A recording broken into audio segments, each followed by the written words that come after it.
تمام يا جماعة، إحنا كده بدأنا نسجل المحاضرة بتاعتنا. طيب هنسجلها إن شاء الله وهنرفعها زيها زي بقية المحاضرات إن شاء الله ال الدرايف بتاع الجيميل، وهبعتها لكم إن شاء الله. هبعت لكم اللينك بتاعها أول ما تترفع. طيب يلا بينا نعمل شير للشاشة بتاعتنا ونشوف إحنا هنشتغل على إيه النهاردة.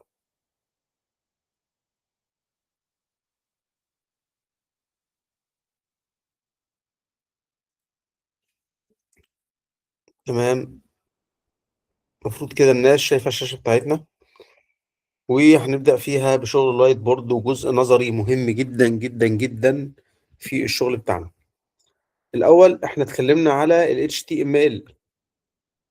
احنا اتكلمنا على ال HTML وقلنا ال HTML اللي هي هايبر تكست ترانسفير. اسف، ال HTML اللي اسمه هايبر تكست مارك اب لانجويج، وهي اللغة الأساسية في تصنيع الصفحة أو في رسم الصفحة. طيب كنا قلنا إن هي بتعتمد على حاجة اسمها تاج، وقلنا ان احنا عندنا وسم بيبقى اسمه ده وسم او وسم البداية او وسم النهاية، واتكلمنا على حاجات كتيرة خالص. طيب وبعدين النهاردة احنا المفروض نتكلم على المبدأ التاني في الشغل بتاعنا اللي هو كان اسمه CSS. وسي اس اس اختصار كاسكيد ستايل شيت. كاسكيد ستايل شيت. طيب ايه بقى الفرق ما بين ال HTML وما بين ال CSS، والدنيا معاهم بتمشي ازاي؟ بص يا سيدي، ال HTML دي لغة بناء الموقع. ديت لغة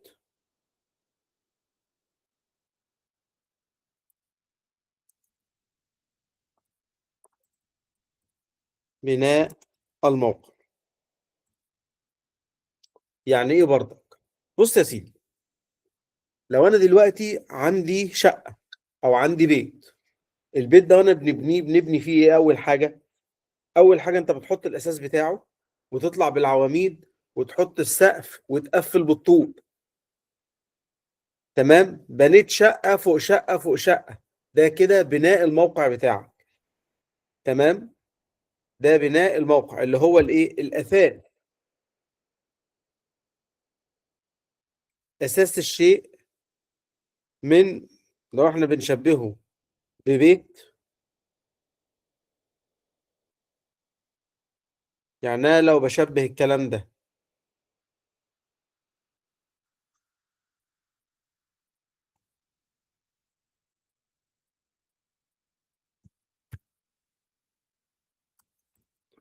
بمنزل او بيت، فده الاساس والاعمده والسقف.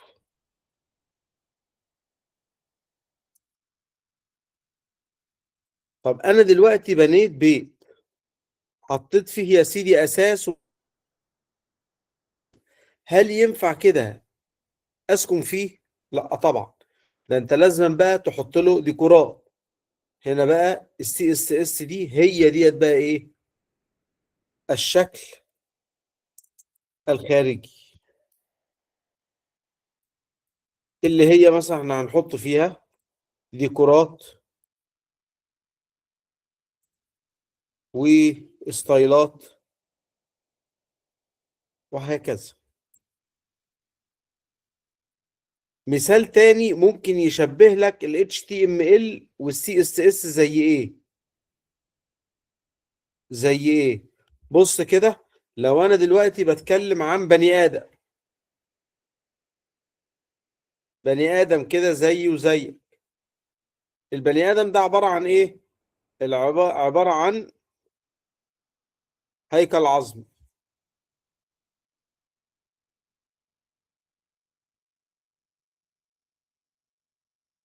هيكل عظمي، لكن عمرك شفت هيكل عظمي ماشي لوحده كده في الشارع؟ لا، لازم أن يكون مكسي لحم، وفي عيون، وفي شعر، واحد شعره تقيل، واحد شعره خفيف، واحد مثلا ابيضاني، واحد غامق، واحد يكون وهكذا، واحد شعره اصفر، واحد شعره اخضر. دي كل دي الستايلات. يبقى لو الشكل ده هو الهيكل العظمي، فده الشكل الخارجي للهيكل العظمي. لا ينفع واحد يمشي من غير هيكل عظمي، ولا ينفع واحد يمشي من غير لحم على العظم. لا دي تمشي ولا دي تمشي. فده الفرق ما بين ال HTML وال CSS. طيب، حته بقى كده اجمالا. الموقع ده، انا دلوقتي لو قلت ان انا عندي موقع كده، دي صفحه. فعندنا مثلا هنا اهو، وهنا مثلا.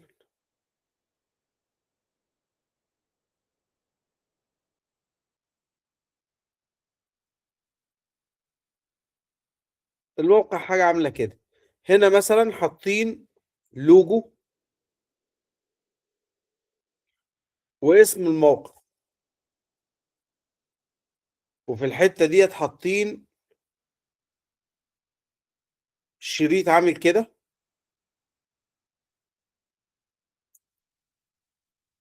وحاطين فيه مثلا ان هو ميركيو.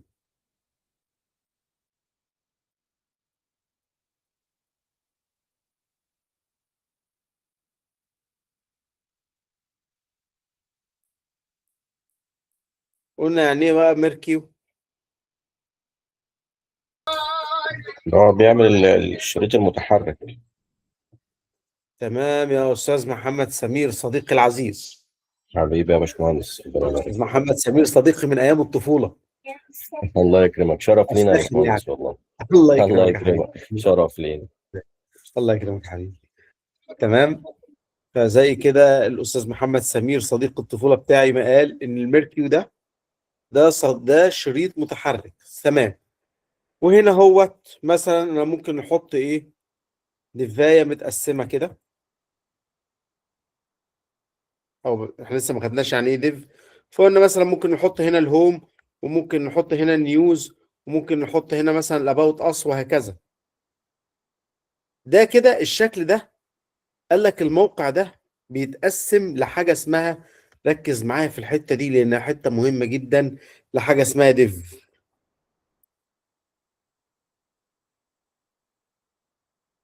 الموقع ده بيتقسم لحاجه اسمها ديف. يعني ايه يا سيدي ديف؟ الديف ده معناه ان هو صندوق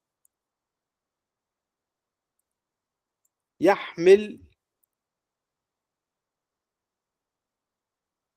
صندوق يحمل محتوى.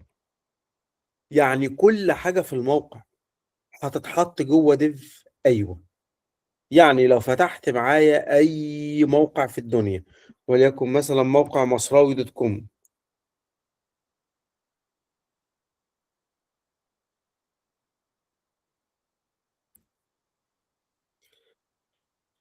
يعني الشريط اللي انت شايفه ده فوق ده في ديف. ايوه. الكلمة اللي مكتوب عليها اكثر الكلمات انتشارا دي ديف. ايوه. سعر الفائدة دي ديف. ايوه. الصور دي في ديف. ايوه. الحاجات اللي واقفة ده هي في ديف. ايوه. كل حاجة محطوطة بتتحط في ديف. يعني الموقع يا جماعة الموقع من أساسه بيتحط فين؟ في ديف. لو أنا كده جيت هنا كده، أنا عندي موقع بالمنظر ده كده.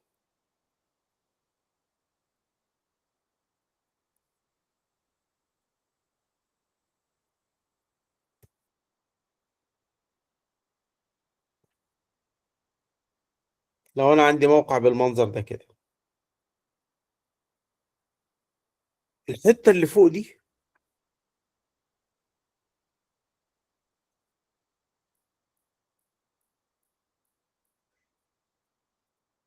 محطوط فيها اللوجو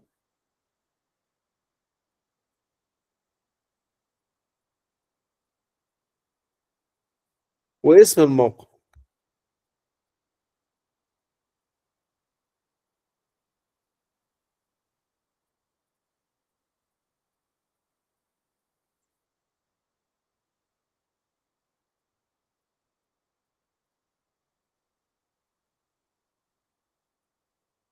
محطوط هنا المنيو بار بتاعي اللي فيه كلمة مثلا هوم،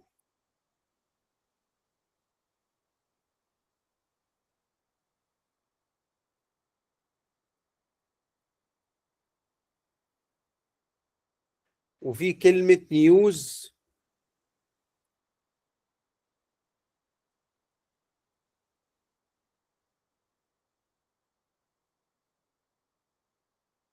وفي مثلا about.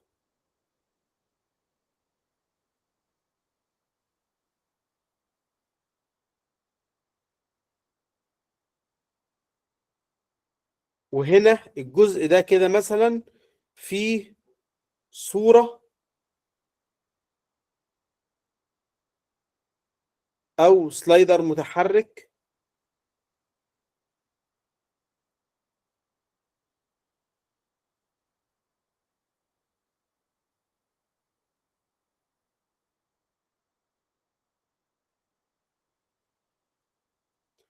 وشوية كلام هنا مثلا،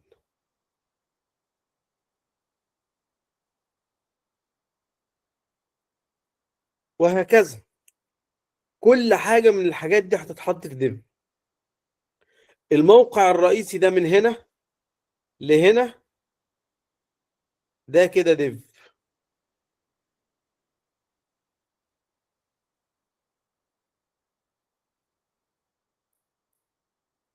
يعني الموقع كله على بعضه هيتحط في ديف. الحتة دي كده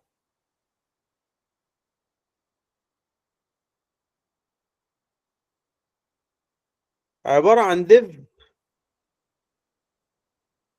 والديف دي يا اخوانا مقسومة نصين. الجزء ده كده لوحده ديف، والجزء ده لوحده كده ديف. الجزء ده كده ديف،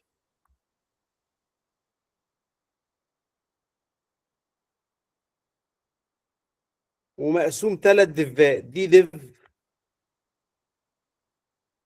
ودي ديف، ودي ديف.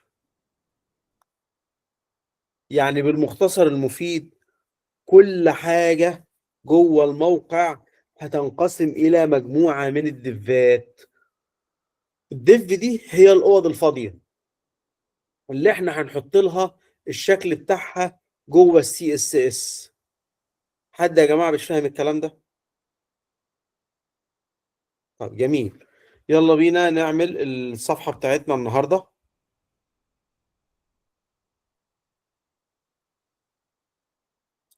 هعمل فولدر هنسميه CSS1. افتح الفيجوال ستوديو، الفيجوال ستوديو كود.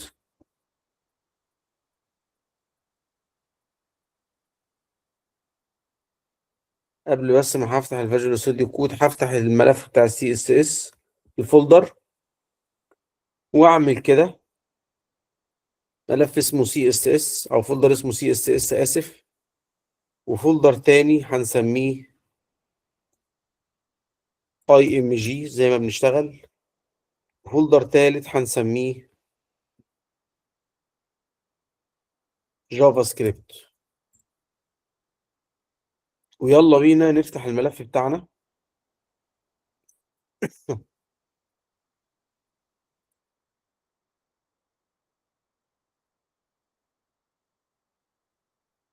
على الديسكتوب،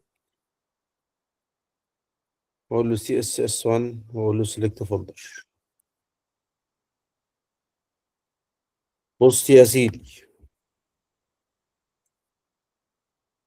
هنا الموضوع هيبدأ مختلف شوية. أول حاجة إن أنا هحط هنا هوت اسم الصفحة بتاعتي اللي هو index.html، وعملت شيفت واحد وعملت انتر وسيفت. حلو الكلام؟ قال لك كلام جميل. طيب، وبناء عليه انا عايز اعمل ملف السي اس اس. بص اللي هيحصل، انا وقفت جوه فولدر السي اس اس وقلت له نيو فايل، وراح جاي طالع لي هنا هنسميه ستايل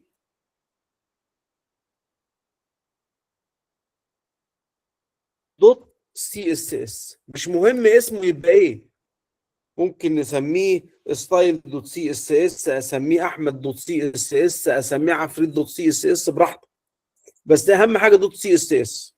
انتر. هنا يا جماعه بقى انا كده عندي صفحتين، صفحه الاندكس وصفحه الستايل. تمام. طب لو انا جيت هنا وسميتها مثلا فيرست، التايتل بتاعي سي اس اس. حلو الكلام. لو انا جيت وقفت هنا وشغلت هذا الملف اهو، طلع ايه؟ فيرست سي اس اس، والدنيا شغاله 100 فل و10. طيب انا اول حاجه اتعلمتها النهارده ان الموقع بتاعي كله هيتحط في ديف. يعني انا لو عملت كده هو الديف وقفلته، حد بيخبط؟ اوكي ماشي. لو انا عملت كده هنا ديف وسيفت، هل لو انا رحت عملت ريفرش حاجه هتظهر؟ ابدا. ليه؟ لان الديف ده احنا اتفقنا وقلنا ان هو عباره عن صندوق فاضي، هو عباره عن صندوق فاضي. طيب انا النهارده لو عايز اربط الملف ده بالملف ده، فالموضوع بسيط جدا. هنيجي جاي عند الهيد تحت التايتل واقول له لينك. اول ما عملت لينك، اول ما كتبت لينك، راح جاي قايل لي ريل ستايل شيت، وهقول لك دلوقتي يعني ايه ريل ستايل شيت. واتش ريف اللي احنا اتكلمنا عنها، اللي هي بتاعه الهايبر ريفرنس، اللي هي كانت اللي احنا اتكلمنا عنها في اللينك بتاع الايه. نيجي نقول له ايه بقى؟ نيجي نقول له اربط لي الملف ده بالملف ده. طب ده يتربط ازاي؟ نيجي جاي قايل له كده دوت سلاش، ومختار الملف اللي اسمه سي اس اس، ومختار الامر اللي اسمه ستايل دوت سي اس اس. يبقى انا كده ربطت ده بده. تمام. يبقى انا كده استخدمت حاجه. انا النهارده لما جيت قلت لها ان انا عندي هنا كده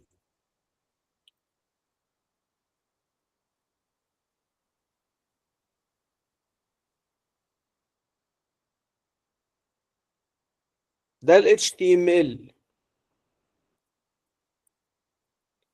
وده ال CSS.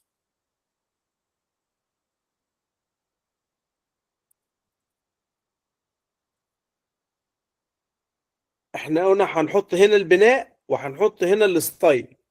طيب اول حاجه جيت في الهيد وقلت له اللي انا عندي ايه في الهيد. هعمل ايه؟ هقول له ان انا عندي حاجه اسمها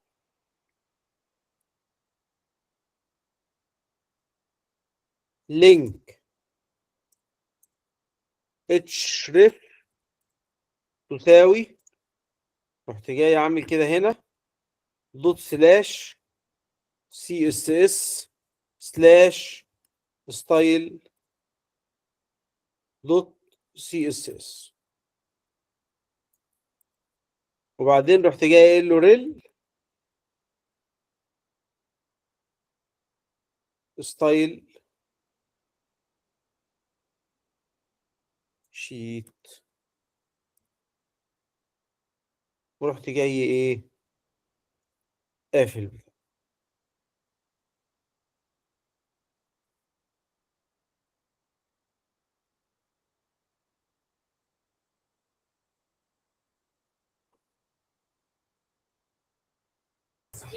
بقول لك يا باشمهندس معلش، هو ريل ستايل شيت ده القفله بتاعتها يعني، ولا اه ده مش ولا شرط. هو ممكن اه ممكن الاتش ريف، ممكن الاتش ريف زي ما هنشوف دلوقتي تبقى عامله ازاي. هو ممكن دي تتحط الاتش ريف في الاول وبعد كده الريل، ممكن تحط الريل في الاول وتحط الاتش ريف. بيقطعهم بالمنشار بتاعه. خلاص تمام تمام. تمام، يعني ممكن نحط هنا اهو شوف يا استاذ بيفهم بيقتلهم الاتش ريف ازاي. الاول بيقطع الجثث دي وبعد كده نحط الستايل شيت، والعكس صحيح. يعني اتحطت بالمنظر ده او اتحطت بهذا المنظر، الاتنين صح. يعني دي او دي الاول مش هتفرق، بس دي بقى معناها ايه؟ اقول لك. الاتش ريف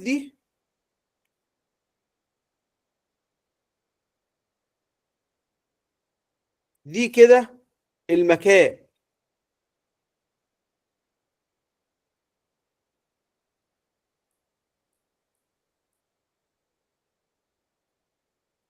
الريل ستايل شيت ده نوع الملف اللي هو نوعه ستايل شيت. طب في انواع تانية؟ لا، هو بيتكتب بهذا المنظر.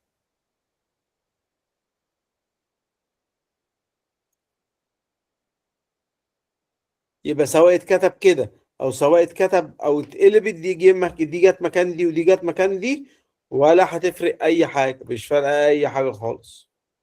اهو يعني لو دي جت هنا ودي جت هنا، الاتنين واحد. طيب تعالى نرجع تاني للكود بتاعنا. ايه لازمه الدوت سلاش ديت؟ ما انا ممكن امسحها كده والدنيا تشتغل من غيرها، صح؟ ولكن في بعض حالات الرفع لبعض انواع السيرفرات لازم تبقى دي محطوطه كده. طيب يبقى وجودها مش هيضرك، لكن قلتها ممكن تضرك، يبقى حطها. معنى كده ان الملف ده ارتبط بالملف ده على طول؟ اه. طب انا مش مصدقك. طيب انا هفهمك حاجه. انا بنربط الملف ده بالملف ده عن طريق 3 حاجات. بنربطهم عن طريق حاجه اسمها كلاس او اي دي او تاج.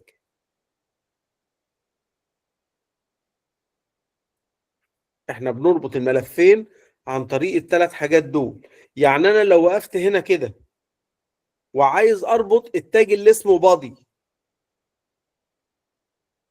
عشان اربط التاج اللي اسمه بادي مش مطلوب مني اكتر من ان انا نكتب بادي هنا، وحطيت كيرلي براكتس كده اللي هي قوس مفتوح وقوس مقفول. طيب انا عايز اغير لون الخلفيه، فهقول له باك جراوند كلر تبقى باللون مثلا الايه الشوكليت ده.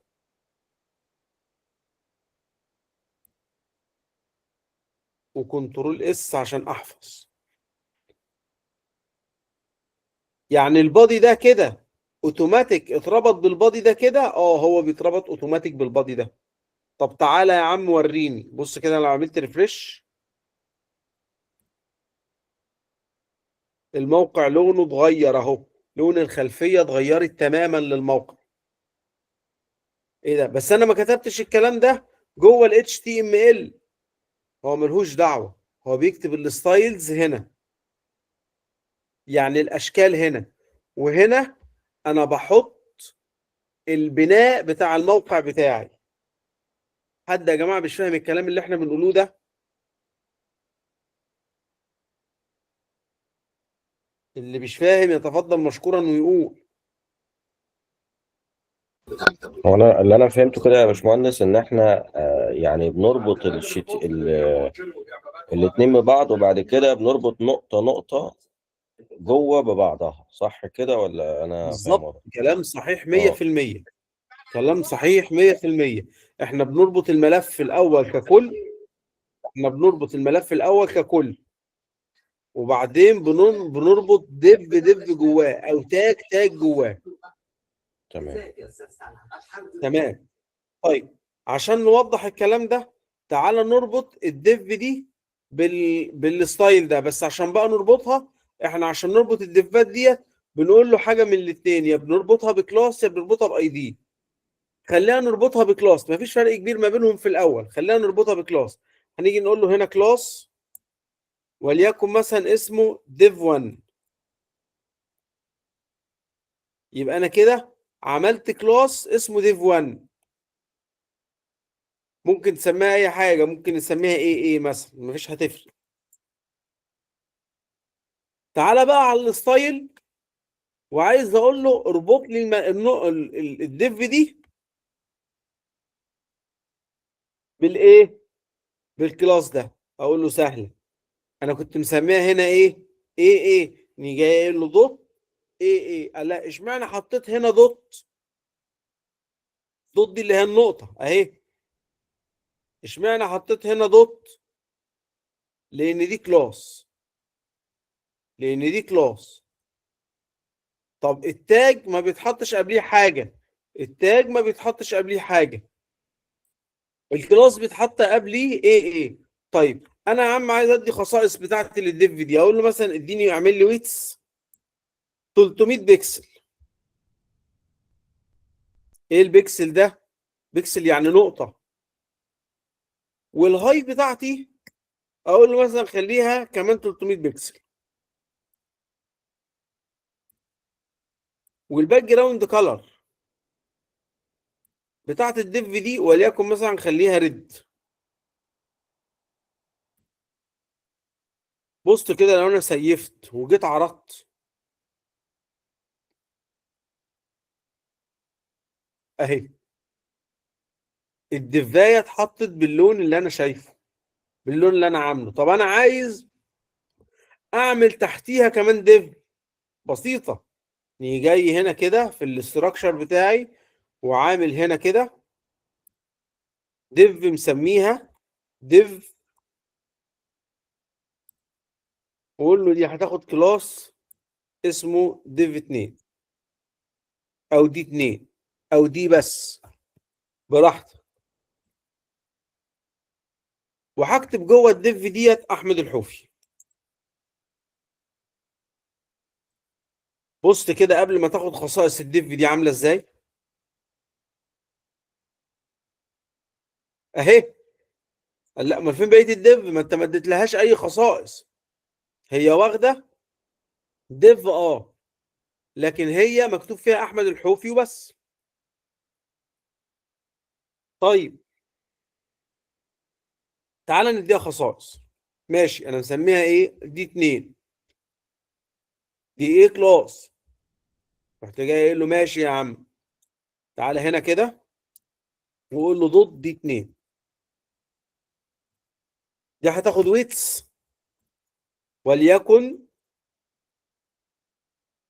250 بكسل، او خليها 300 بكسل زي صاحبتها اللي فوق. وهتاخد هاي وليكن كمان 300 بكسل. وهتاخد باك جراوند كلر وليكن يلو مثلا.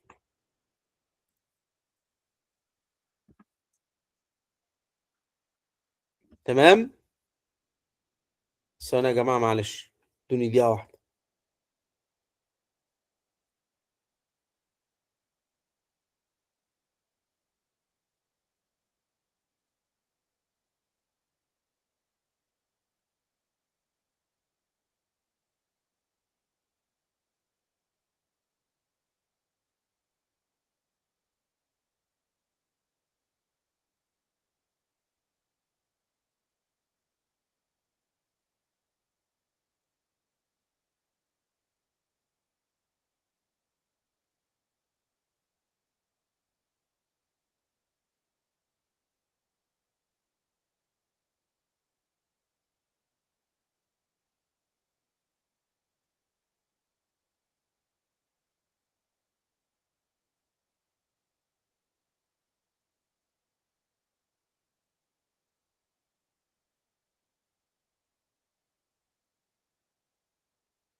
ماشي يا جماعه معلش. تمام. فانا دلوقتي رحت جاي عامل ايه؟ رحت قايل له خلاص يا عم اديله دي 2 ديت خليها هي له. طب تعالى نشوف الدنيا هتمشي ازاي. بص كده اهي، الدفايه اتعملت اهي، واخده طول واخده عرض واخده لون. ايوه يا عم، بس الاسم ده صغير قوي، انا عايز اديله شويه خصائص. وماله يا باشا؟ تعالى بقى اديله الخصائص. بص كده الخصائص، نيجي نقول له ايه؟ نيجي نقول له ان انا عندي حاجه اسمها تكست الاين سنتر. يعني خلي لي اللاير ده اهي، او اسف الديف ده اهي، الكتابه خليها في نصها. بص كده، بص اللي هيحصل اهي، الكتابه بقت في نص مش اللاير عارف يا بالظبط. باشمهندس، هي السكرين عندك مش متشيرة كده، واقفة على آخر حاجة. مش عارف ده عندنا بس ولا عند يعني الجميع. مش عارف نلغوا الشير ونعمله تاني. انا كده لغيت الشير وهشغله تاني.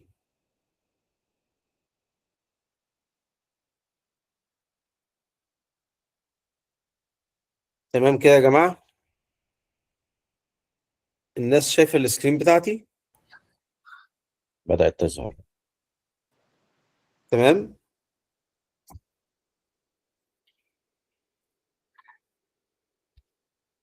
كده واضحه. مفيش حاجة لسه عندي، مش عارف بقى الناس كلها معايا نفس القصة ولا إيه. طب يا جماعه، حد شايف السكرين ولا ديت مشكله عندنا؟ لا لا، هي اه تمام تمام موجود. شايفين. طب تمام. بص يا باشمهندس محمد، معلش اطلع وادخل تاني. مم. استنيك. طيب ماشي. اطلع وادخل اوكي. تاني. ماشي ماشي.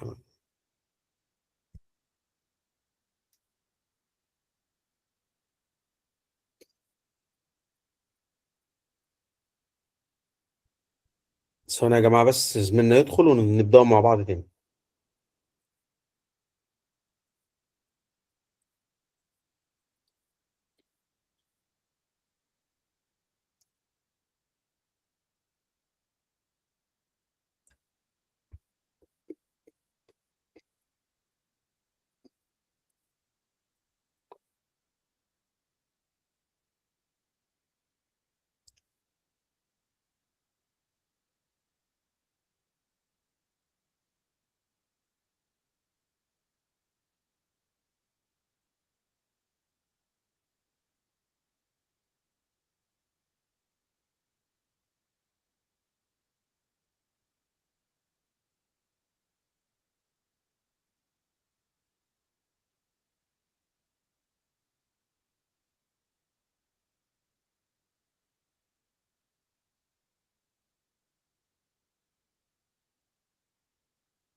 معلش يا جماعة، واضح إن زميلنا عنده مشكلة، فهنستنى بس 5 دقايق ونبدأ إن شاء الله.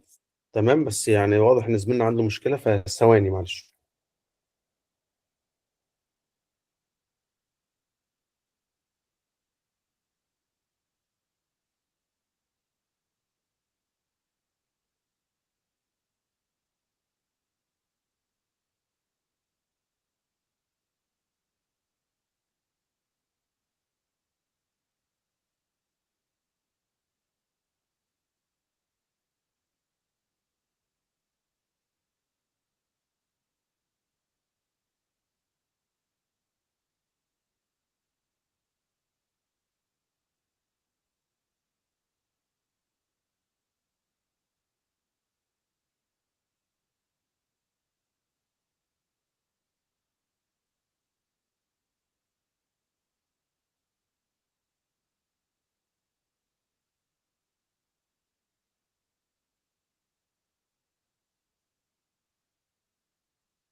السلام عليكم.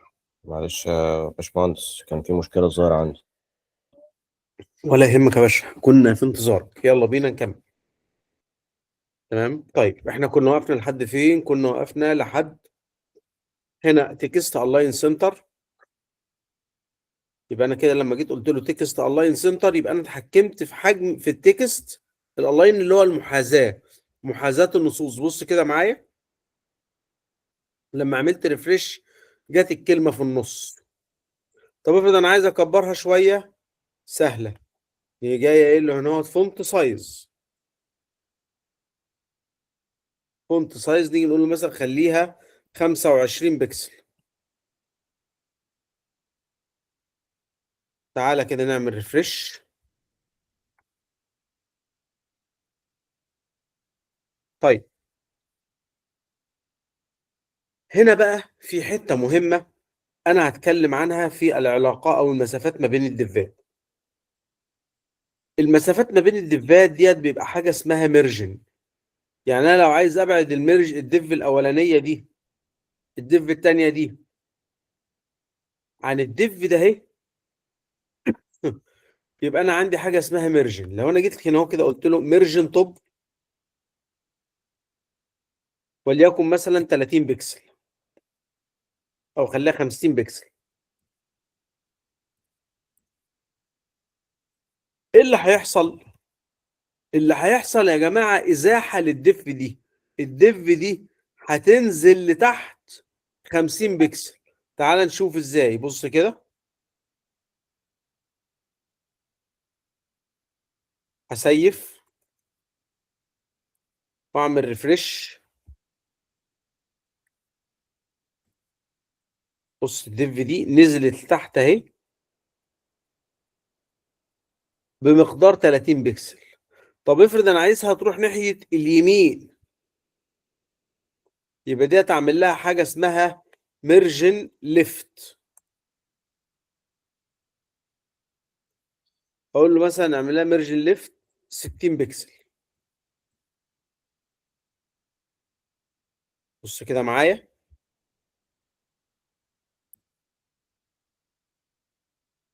يبقى انا كده بقدر اتحكم في الدفات بالمنظر ده. لحد دلوقتي حد مش فاهم حاجة؟ انا هنفتح الكود كده لمدة ثواني، بص فيه.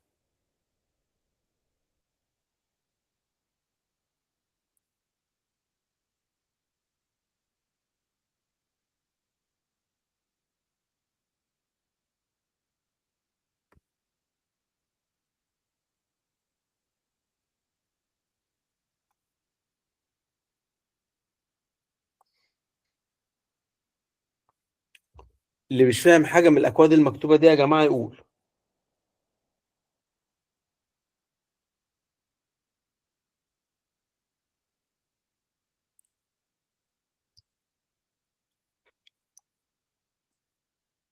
جميل. يلا بينا نعمل اللي احنا عملناه تاني، بس المرة دي هنظبطه أكتر. أنا هنعمل هنا فايل جديد نسميه news دوت html، وأعمل شيفت واحد وإنتر، ونيجي هنا أكتب كلمة لينك، أقول له إنتر. هي جاي بيقول لي إن الريل ستايل شيت. طب والبتاع ده فين؟ أجي أقول له دوت سلاش ستايل دوت سي اس اس. حلو الكلام. هو انا يا باشمهندس اربط كل الموقع على صفحه واحده ستايل، ولا كل صفحه تتربط على ستايل لوحدها؟ والله هي ديت مش قرآن يتلى. يعني حضرتك ممكن تعملها كده وتعملها كده، وان كان الراجح في معظم الشغل ان هو بيبقى كل الشغل على صفحه واحده. طيب انا مجرد انا ما ربطت الملف ده بالستايل، يبقى اوتوماتيك البادي ده هيتربط بالبادي ده. لا انا مش مصدقك. طب تعال نشوف. اهي.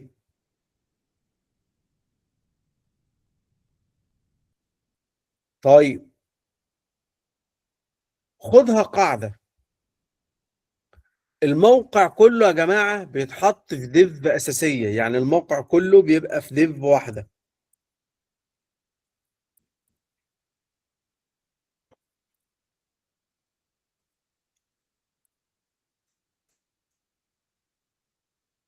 يعني الديف دي هي اللي هيبقى فيها كل الموقع، ما ينفعش الموقع كده يبقى بالمنظر ده، ديفات طايرة في الهواء، مفيش الكلام ده. احنا قلنا الموقع عبارة عن ديف كاملة. امال انت كتبت الكلام ده ليه؟ ده انا كنت بوضح لك بس يعني ايه ديف. طيب الديف الاولانية ده اهي، دي بتاخد كلاس دائما وابدا، الناس كلها سميته كونتينر او ناس ادته الامر اللي اسمه كونت. هو اسم، بس اسم دارج، ومن هنا ورايح فكر ازاي تشتغل كتيم وورك. الشغل كتيم وورك بيبقى فيه جزء اسمه نيمنج. يعني ايه نيمنج؟ يعني اسماء احنا كلنا اتفقنا عليها. طيب ماشي، يعني خلاص كل الناس اتفقت ان دي اسمها كونت او كونتينر. ايوه اتفقت على كده. جميل، تعالى كده نسيف، وتعالى كده نيجي للستايل، وتعالى نبدأ نديله ايه الشغل بتاعه. نقول له بقى دوت كونت، هياخد ويتس 100%. ايه يا عم بقى ويتس 100%؟ دي هقول لك دلوقتي. وهياخد هاي وليكن 1500 بكسل،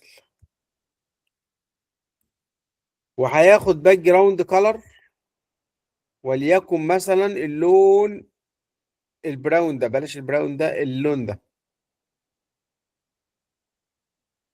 يبقى انا كده اديته ويتس واديته هاي واديته باك جراوند كلر. طب تعالى نسيف كده ونشوف.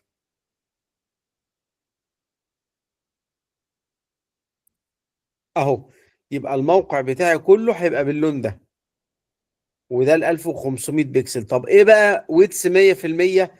فاكر لما قلت لك في اول محاضرة ان احنا بنشتغل على حاجة اسمها ميتا، وقلنا الميتا كار ست يو تي اف 8؟ ده يا سيدي الترميز بتاع اللغة العربية. وبعدين قلنا ان احنا عندنا ميتا تانية بتاخد نيم اسمه فيو بورت، اللي بياخد كونتنت اسمه ويتس ديفايس ويتس. ايه يا عم الهري اللي انت هتهريه ده كله؟ بص يا باشا، السطر ده معناه في الاخر ان هو هيجيب لك السايز، مش السايز، الويتس اللي هو عرض الديفايس اللي انت واقف عليه. عرض الديفايس اللي انت واقف عليه، عشان لما تيجي تقول له هنا اهو كده اهو ان الويتس تساوي 100%،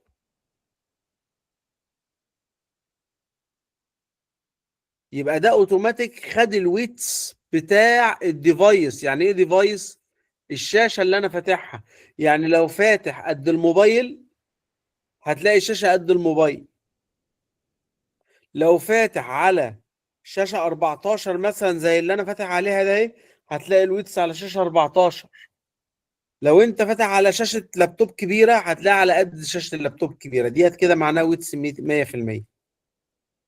طيب ادي الديفايه الاولانية. انا تاني ديف عندي ديف هنحط مثلا فيها ميركيو شريط متحرك، يبقى لازما كده نيجي جاي عامل له ايه؟ الله ينور عليكم، نيجي جاي هنا كده قايل له ان انا عندي ديف تانية. الديف دي هتاخد كلاس ومثلا نسميه ميركيو او مير، اكتب فيه ده ميركيو،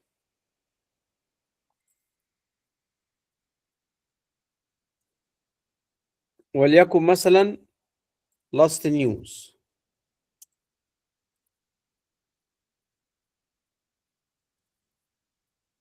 طب لو انا جيت عملت كده ريفرش اهي فوق اهي.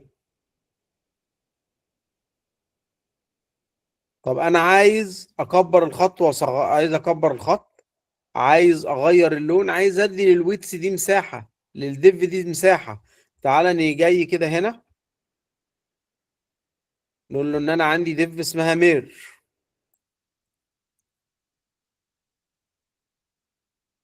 بتاخد ويتس وليكن 100%، هتاخد هاي وليكن 50 بكسل، هتاخد باك جراوند كلر وليكن برضك اللون ده، بس هغيره شوية، يعني ممكن مثلا ندي اللون ده بالمنظر ده كده، او نغمقه كمان سنة.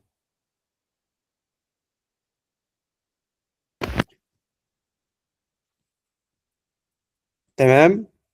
وممكن بقى هنا كمان اديله تكست سايز، اسف فونت سايز، وليكن مثلا 30 بكسل. حد هيسأل في حاجة يا جماعة؟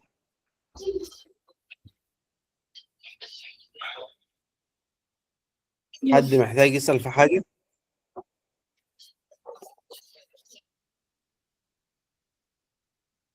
اوكي نكمل. وممكن كمان استخدم حاجة اسمها فونت فاميلي. يعني ايه فونت فاميلي؟ اغير الخط. انا مثلا هختار التهامة ده، تعالى كده نعمل ريفرش.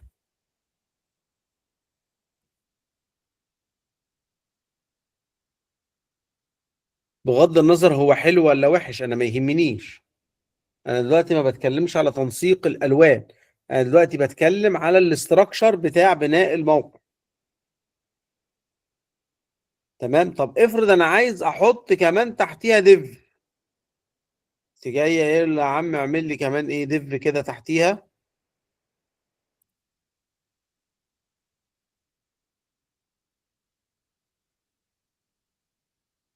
تاخد كلاس نسميه مثلا ميد 1، الحته اللي هي الميد ميد.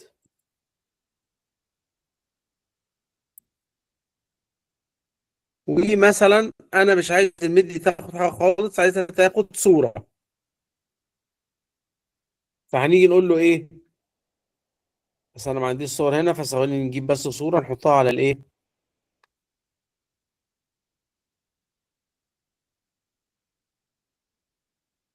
صوره صوره.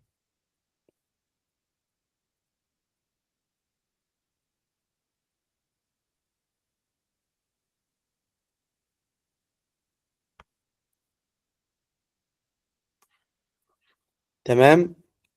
لو انا كده جيت جوه الديف دي كده، هي واخده ايه؟ هي واخده ويتس واخده هاي، دي بتاعت الميركيو. اوكي ماشي تمام.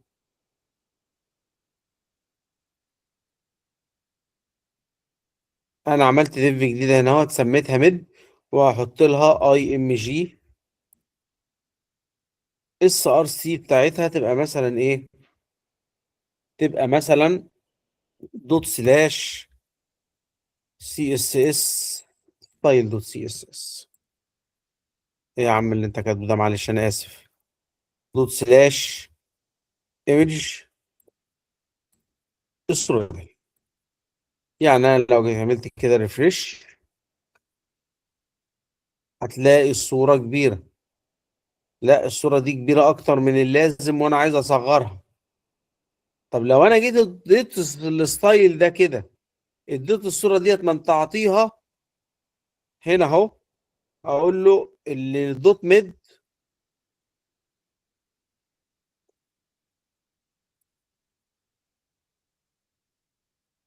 هتاخد ويتس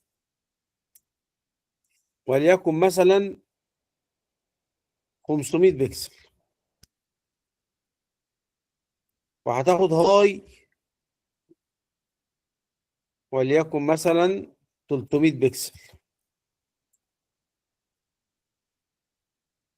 هل معنى كده ان الصورة هتدخل جواها؟ بس تعالى كده نشوف اللي هيحصل. ما ظهرش حاجة. قال لا، ما الصورة لسه كبيرة. قال لك الصورة مش هينفع تتصغر بالمنظر ده. ولا اعمل ايه؟ حد داخل معانا؟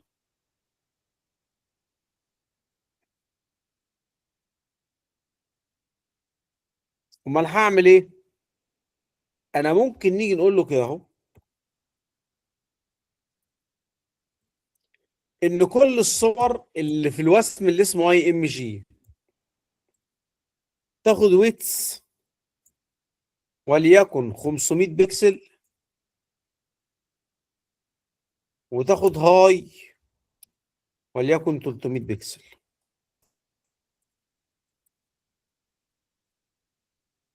حد يقدر يقول لنا مشكلة الكود اللي احنا كتبناه ده ايه؟ مش ده كده هيبقى على كل الصور يا باشمهندس ولا ايه؟ الله ينور عليك يا ابني، الله ينور عليك. يعني انا دلوقتي الراجل ده بيقول كلام زي الفل.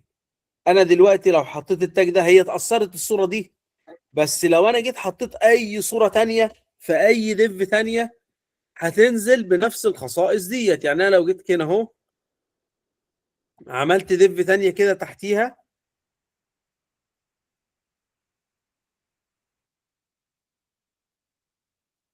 وقلت له ان انا عندي هنا اهو كده ديف تانية هنسميها دوت ميد 2، ودي طريقة تانية لكتب الديفات بتتكتب بطريقة دي مختصرة. وجيت قلت له انا عايز برضك نفس الصورة دي، بلاش، تعالى نشوف صورة تانية عشان يبقى الكلام واضح جدا. في الصور هنا، تعالى ننزل اي صورة تانية. نعملهم مثلا صورة ايه؟ نسيرشم على صورة مثلا ايه؟ اي حاجة، مكة مثلا، او مش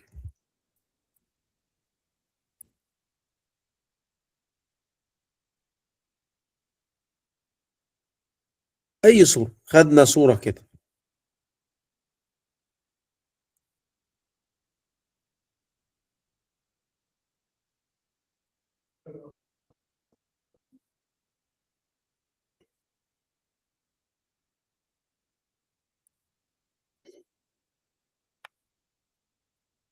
لو انا جيت هنا كده وقلت له ان انا عندي اي ام جي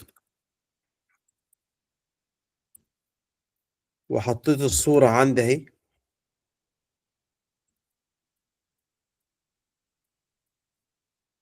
وانا حطيتها فين؟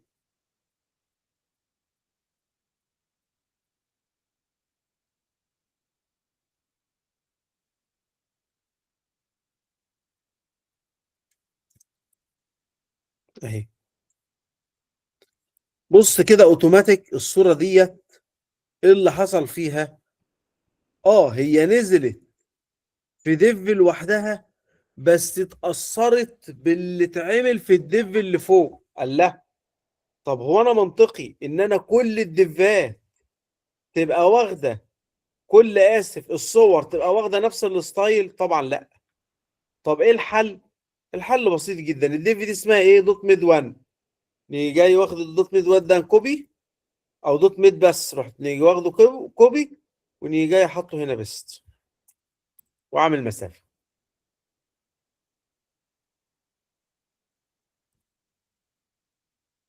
يبقى قلت له الدوت ميد ده هات الصوره اللي جواه. يبقى قلت له الدوت ميد ده هات الصوره اللي جواه. تعالى كده نعمل ريفرش اهي. الصوره الكبيره او الصوره الاولانيه اتأثرت بالكلام ده، الصوره الثانيه ما اتأثرتش بيه. كلام واضح يا اخوانا؟ احنا عملنا كوبي من ايه يا باشمهندس؟ معلش عشان مش واخد، مش ما فهمتهاش دي. احنا ما عملناش كوبي من حاجة. انت قلت هنعمل نفس الميد او على الايمج. ديت احنا خدنا الاسم ده، قلنا له الميد ديت ده الديف، الكلاس بتاع الديف. قلت تمام له هات لي الايمج اللي جواه. يبقى كده انا خصيت ان الايمج دي تبقى اللي جوه الميد دي. ثواني نشوف بس مين اللي داخل معانا.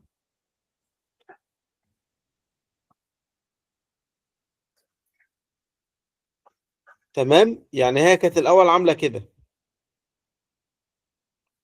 دي كده تخص كل الايمجز اللي في الدنيا اللي في الموقع بتاعي زي انت ما قلت. طب انا عايز تمام اخص الايمج اللي جوه ديف معينه.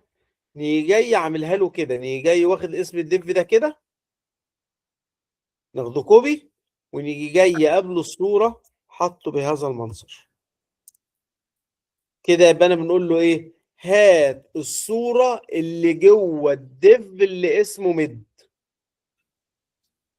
تمام هات الصوره اللي جوه الديف اللي اسمه ميد. تمام. طيب لو انا رحت جاي عامل كده، الدنيا اتظبطت. طب انا عايز انزل الديف دي شويه لتحت، الصوره دي يبقى في ما بينها وما بين الميركيو فاصل، ما تبقاش لازقه فيه بالمنظر ده. ينفع؟ طبعا ينفع. ازاي؟ انني جاي كده، انني جاي على الديف دي قايل له ميرجن توب، نزلها لي شويه وليكن 20 بكسل.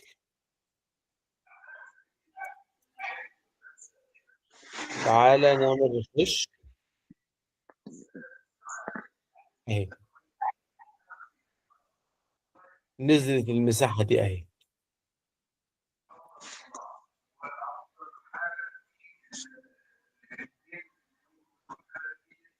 اللي مش فاهم يا اخوانا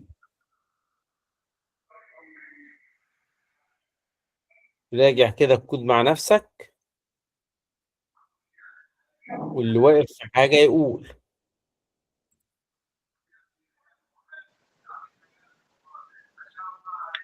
مستر بعد كده ممكن تعيد حتة إن إزاي أنت تعمل فاصل بين الصورة والجزء اللي فوق. عينيا الاتنين حاضر. الموضوع بسيط جدا. انا هنا بستخدم حاجه اسمها ميرج. انا عايز انه ديف اللي تنزل، انا عايز انه ديف اللي تنزل الديف اللي اسمها ميد ديت، صح؟ تمام. اللي هي فين؟ اللي هي دي. عايز انزلها، نيجي جاي انا عايز انزلها لتحت، يبقى انا بستخدم حاجه اسمها ميرجن توب. يعني نقول له تمام. اعمل لي ميرجن يعني هامش، اعمل لي هامش اعلى المساحه بتاعته مثلا 30 بكسل. بص كده معايا اهو. تمام. نيجي جاي هنا اهو في الديف دي كده اهو، الدوت ميد دي. نيجي جاي قايل له اعمل لي ميرجن توب 20 بكسل، تيجي نازله لتحت 20 بكسل. طب افرض انا عايزها تروح لليمين 20 بكسل، سهله. نيجي جاي قايل له ايه؟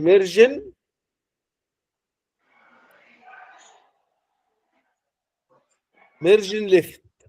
انا عايز احركها لليمين، يبقى احط لها ازاحه للشمال، اقول له مثلا تمام. حط لها مساحه 30 بكسل.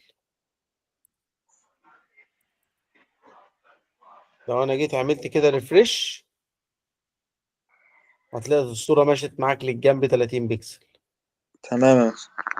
تمام. تمام. تمام. ايه تاني يا جماعه اللي مش فاهم؟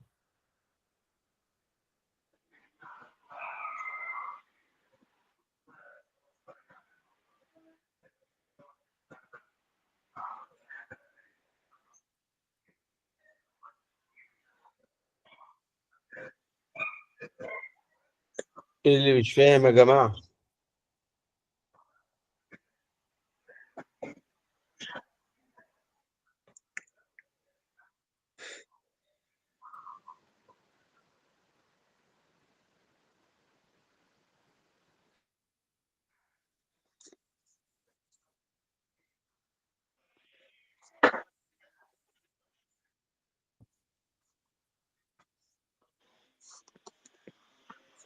طيب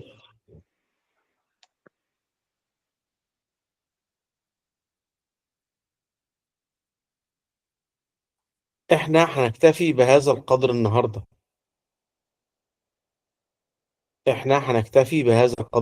بس يا ريت الناس اول حاجه تعملها ان هي تطبق الكلام ده. يا ريت الناس اول حاجه تعملها ان هي تطبق الكلام ده، واللي يقف في حاجه انا تحت امركم. تمام؟ طب بقول لك يا باشمهندس، نصيحة لينا كلنا عشان يعني إن الواحد يحفظ الأكواد دي شوية إيه، الواحد بيتوه. ف الاكواد الاكواد ما بتتحفظش. أو يعني كفهم أكتر، صح كده. دي بتتفهم. مم. الاكواد ده هي ما بتتحفظش، مفيش كود من ده بينحفظ. الاكواد دي كلها بتتفهم. يعني انا شخصيا مش حافظها. انا لما بنيجي أيوه. نعوز نسيرش عليها بندخل ايه؟ بدخل على موقع مهم جدا اسمه w3schools.com.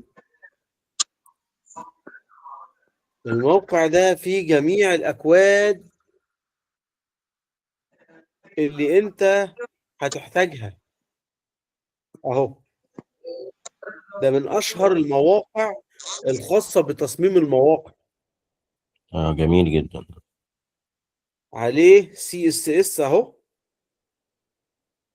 هتلاقي كل الاكواد بتاعت CSS. انا ايه اللي يخليني احفظها؟ تمام. مم.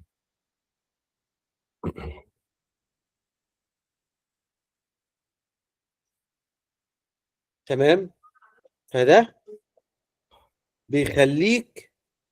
انا بقى يعني انا مثلا عايز اعرف يعني ايه ميرجن، فبنيجي داخل على الميرجن.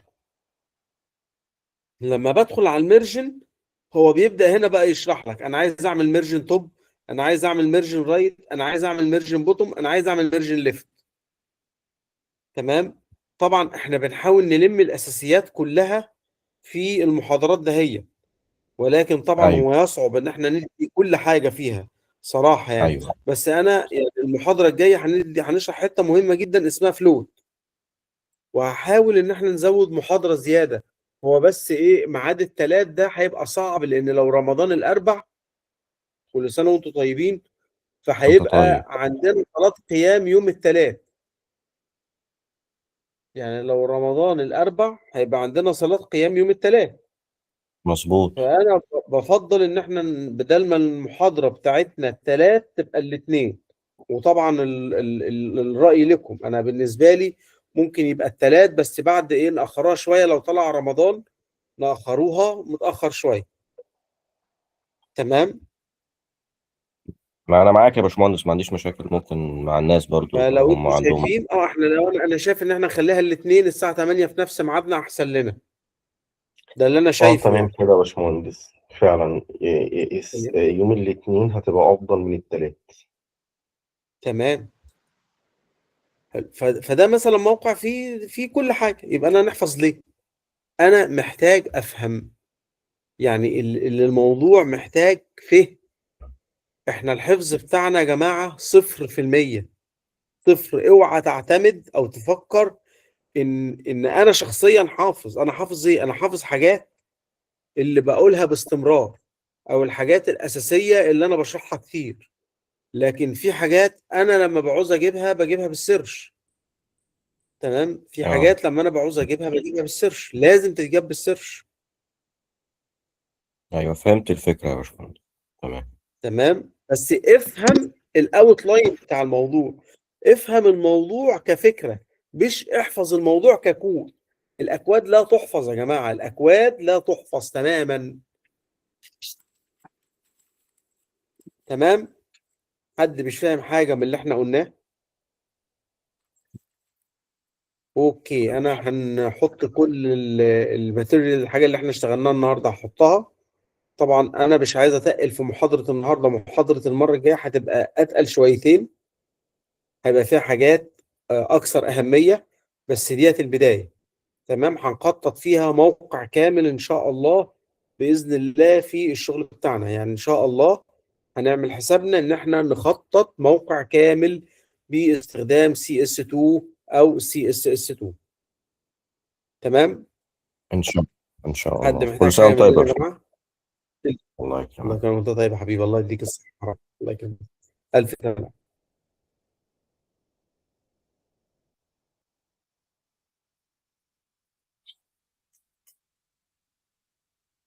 شكرا يا باشمهندس، شكرا.